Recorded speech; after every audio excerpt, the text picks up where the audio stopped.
Olá, estudantes do primeiro ano, bem-vindos para mais uma aula de filosofia, aula 14.2. Estaremos agora fazendo então a revisão desta aula. Vamos lá? Vamos dar início, porque o tempo é bem curto, estudantes. Desejo a vocês uma excelente aula e que estejam aí com seus cadernos, lápis, caneta, fazendo anotações dos tópicos mais importantes que nós discutimos aqui nas nossas aulas. Queridos, nós tratamos na aula 14.1 sobre a democracia ateniense, ou seja, buscamos desde os primórdios, né, falando sobre o nascimento da democracia. Deu essa palavra, tem origem, que é de origem grega, né, com o termo, por exemplo, demos. Deixa eu pegar aqui o meu pincel, não consigo agora. Demos, vocês podem estar acompanhando aí na tela, no qual o significado é povo, e kratos, que significa poder, ou seja, governo do povo. Democracia tem um sentido de governo do povo. Quais os tipos de democracia? Nós falamos de dois tipos de democracia. Está destacado aqui em vermelho, observam, democracia direta, corresponde com o povo decide diretamente sobre as questões políticas, certo? Democracia direta. E a democracia representativa, onde o povo elege representantes para governar em seu nome. Então, a democracia representativa é a que nós podemos observar na nossa atualidade aqui, na realidade brasileira, certo? E a democracia direta, ela tem outros aspectos também, como, por exemplo, conselhos, sindicatos, enfim, assembleias, né? É um tipo de democracia no qual várias pessoas tomam as decisões. Seguindo aqui, vamos falar de outro tópico que nós trabalhamos, o espaço público e privado, isso no período grego, lá da filosofia grega, né? Estamos ainda fazendo abordagem e aos poucos trazendo aí características da filosofia nesse período pré-socrático e pós-socrático, né? Ao mesmo tempo vamos detalhando, estudantes, mas é muito importante que vocês compreendam que a democracia surgiu lá na Grécia Antiga. Vamos falar desse tópico aqui, espaço público. Grego era a esfera onde ocorria o quê? Praticamente a vida política aí, na cidade, né? Na polis, que normalmente aconteciam lá na ágora, ou seja, as praças públicas, né? Onde esses homens que participavam desse grupo e discutiam ali sobre questões da comunidade.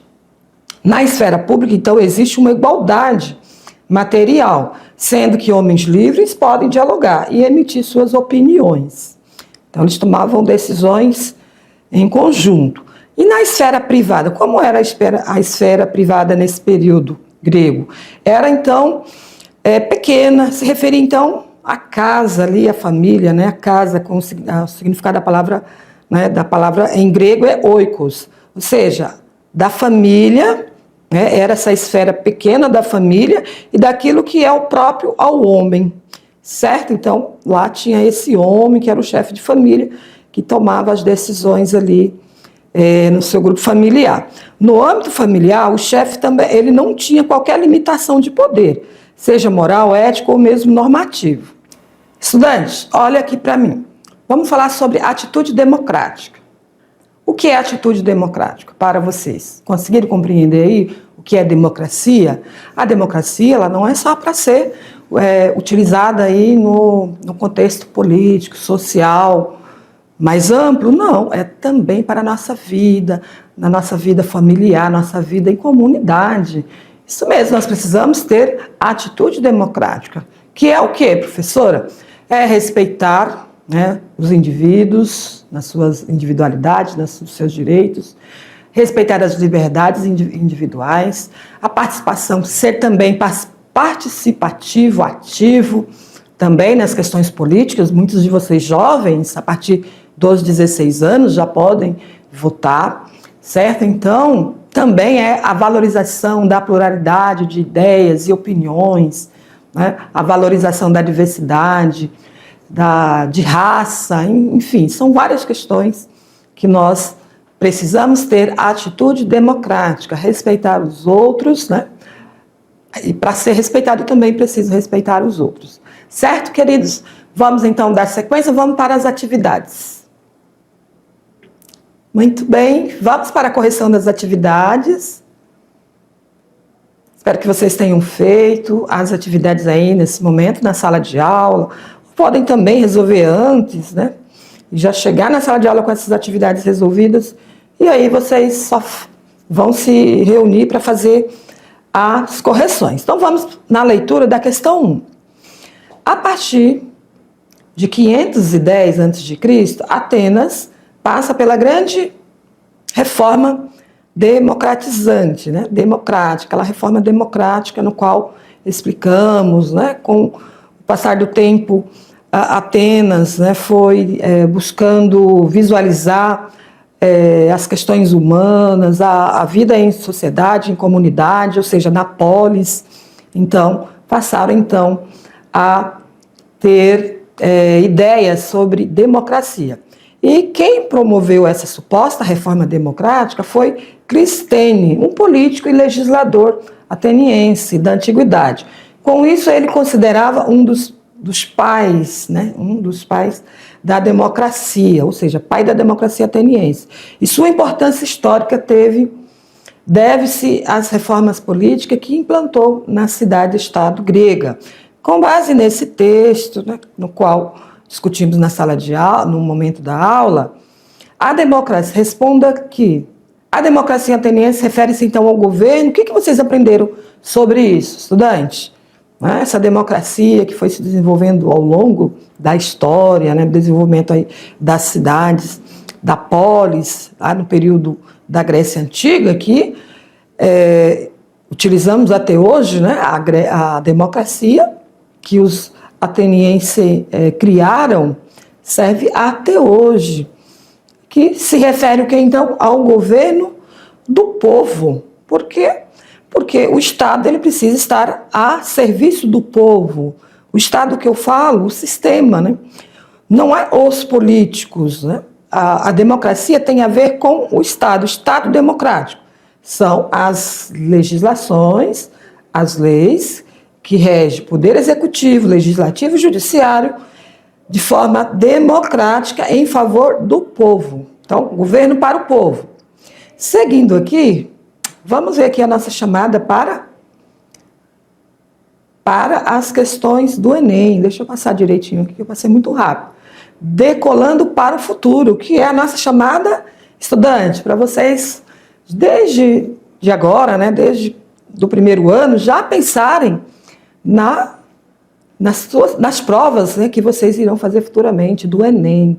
Essa é uma questão do Enem 2019.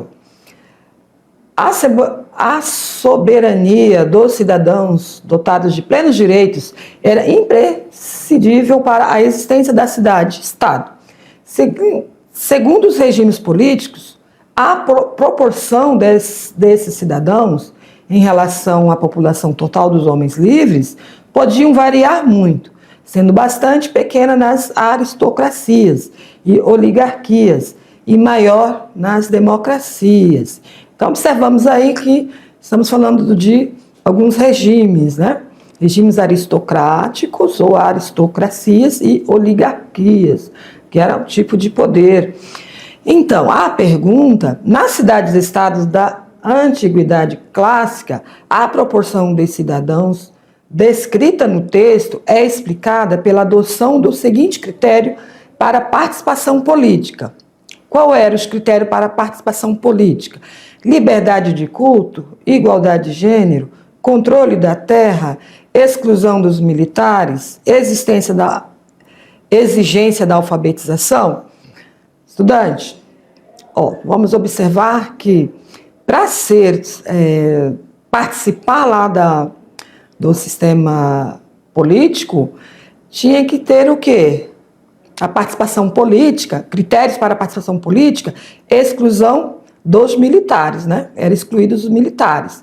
Ou seja, também tinha outros critérios, como as mulheres, crianças não participavam, também políticos, era excluídos os militares porque eles estavam a serviço, então, das guerras, né, em sistema militar. Questão 3. Após ter verificado alguns pontos importantes durante esta aula, faça considerações que estejam inseridas no contexto da democracia no Brasil na atualidade.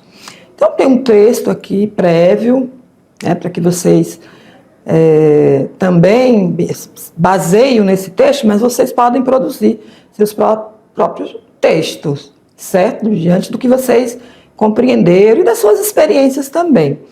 Vamos ler aqui o texto base. A democracia contemporânea no Brasil é um sistema político no qual o poder é exercido por meio de representantes, escolhido pelo povo, certo? Por meio do voto. Vocês sabem que de 2 em 2 anos, de 4 em 4 anos, temos eleição para presidente e temos eleição para a escolha de prefeito, né?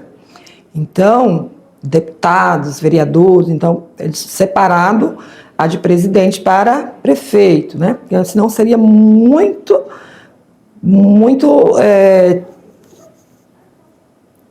gente para votar, vamos dizer assim, né? A gente iria até confundir. Mesmo sendo separado, a gente já tem dificuldade até de escolher o candidato. Então, estudante, a democracia no Brasil valoriza a participação dos cidadãos, a liberdade de expressão, né, de reunião, a igualdade diante da lei e a defesa dos direitos humanos. Se apresentam diversas maneiras, como democracia representativa, com representantes escolhidos por meio de votos, e a democracia participativa, que inclui forma de envolvimento, consultas públicas, referendos, né? Não sei se alguns de vocês já participou ou lembra de algum referendos, por exemplo, eu lembro de uma vez que houve um referendo para se a população poderia usar armas ou não, alguma coisa assim, e outros, né? Orçamento participativos e conselhos comunitários, entre outros, né? Sindicatos. Então, essas democracias buscam assegurar que todos tenham oportunidade de participar, né, nas decisões políticas, no caso da representativa, que é uma democracia voltada para um grupo menor, né? Por exemplo, o sindicato. Então, queridos, olhem aqui para mim, vamos comentar mais um pouco sobre esse tema. Observem que falamos, né, de 2 tipos de democracia. Iniciamos lá com a democracia ateniense, né, que tinha todo um sistema organizado conforme aquele período histórico, não é verdade? Que é diferente da nossa agora. Agora nós temos o quê? Sistemas, né, de eleitoral, sistema eleitoral para a escolha dos nossos candidatos, que vai nos representar lá no Estado, na esfera estadual, federal, municipal, certo? Então, ter essa visão também, esse conhecimento sobre o que é a democracia, os direitos sociais, direitos humanos, é muito importante para que possamos, no momento das eleições, escolher as pessoas certas que vão nos representar, certo? Então, essa aula foi muito importante nesse sentido, para que vocês, estudantes, saibam que é importante também fazer parte das questões políticas. Tem gente que diz assim, eu não gosto de política, discutir política, mas é necessário, porque nós somos, por exemplo, parte, né, desse sistema, porque tudo que for decidido lá no Estado, no município e na esfera federal, tem a ver com a nossa vida, com os nossos direitos, também os nossos deveres, certo? É o que vai garantir o direito à educação, o que vai nos garantir o direito da saúde, moradia, trabalho. Então, olha, você jovem também precisa estar ligado nessas questões, né? Porque você está aí em processo de formação, vocês estão, claro, né, se desenvolvendo, logo serão adultos responsáveis pelas suas próprias vidas, né? Por enquanto ainda são menores, né? Muitos de vocês são menores de idade, mas terão responsabilidades, então é preciso ter uma formação crítica, uma formação consciente, né, dos seus direitos, seus deveres, e ter consciência, né, de onde estamos, para onde vamos, onde você está agora. No momento você está buscando conhecimento, seus estudos, né, se formando ali, que não deixa de ser um tipo de trabalho, viu? Estudar é trabalho, precisa ter dedicação, precisa ter vocação também, precisa querer, precisa se esforçar, passar desafios, né? Principalmente nossos alunos da mediação, sabemos que são guerreiros. Então, tudo isso é importante para a sua formação, né? Que vai garantir aí o caminho que você vai escolher do seu futuro, certo? Voltando para a tela, vamos finalizar aqui? Vamos finalizar, vamos ver o que eu tenho de matéria. Ainda tem uma questão aqui, ó. Na democracia ateniense, nem todos eram cidadãos. A cidadania existe apenas para os homens adultos, naturais de Atenas. Ficavam excluídos quem? As mulheres, crianças, os estrangeiros, os escravos. Portanto, a democracia ateniense não era representativa, como a nossa no Brasil, mas direta, né? Direta ou participativa. De acordo com os estudos na aula, explico como era a participação do povo na democracia na Grécia Antiga.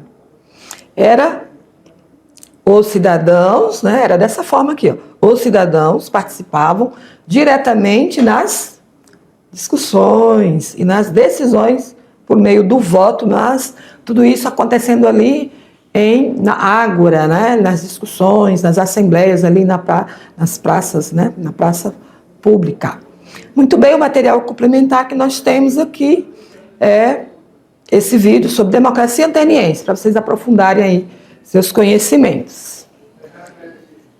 Queridos, então ficamos por aqui e aguardo vocês na próxima aula. Até lá!